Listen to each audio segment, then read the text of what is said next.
Hi guys, இன்றைக்கி வந்து ஒரு மல்லி சட்னி தான் பண்ண போகிறோம். நீங்கள் நினைக்கிற மாதிரி கொத்தமல்லி இல்லை, உருண்டை மல்லி. ஸோ எப்படி செஞ்சிடலான்னு பார்க்கலாமா?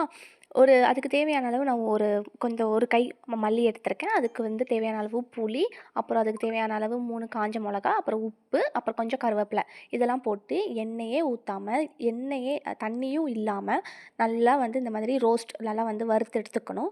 லைட்டாக அந்த வறுபட்ட இது வந்த உடனே, ஸ்மெல் வந்த உடனே நம்ம வந்து ஒரு மிக்ஸி ஜாரில் போட்டு நல்லா வந்து கொஞ்சம் தண்ணி ஊற்றி அரைச்சி எடுத்துக்கணும். அதுக்கப்புறம் ஒரு தாளிப்புக்கு ஒரு பேனில் வந்துட்டு எண்ணெய் ஊற்றிட்டு கடுகு போட்டு ஒரு வடச்சட்டி எடுத்துகிட்டு அதில் வந்து கொஞ்சம் எண்ணெய் ஊற்றிட்டு கடுகு, சீரகம், கொஞ்சம் வந்துட்டு கருவேப்பிலை போட்டு நல்லா வந்து இதை ஊற்றி தாளித்து எடுத்திங்கன்னா ஒரு சுவையான ஒரு மல்லி சட்னி ரெடி. நான் பண்ணுறதுல எங்கள் அம்மாவுக்கு ரொம்ப பிடிச்ச சட்னினா இதுதாங்க. செஞ்சு பார்த்து எப்படி இருக்குன்னு கமெண்ட்டில் சொல்லுங்கள். இது வந்து தோசைக்கு, இட்லிக்கு, புளியோதரைக்கு, லெமனுக்கு இது மாதிரி ரைஸ்க்குலாம் ரொம்ப சூப்பராகவே இருக்கும். செஞ்சு பார்த்து எப்படி இருக்குன்னு கமெண்ட்டில் சொல்லுங்கள். லைக் பண்ணுங்கள், கமெண்ட் பண்ணுங்கள், ஷேர் பண்ணுங்கள், சப்ஸ்கிரைப் பண்ணுங்கள். பாய்.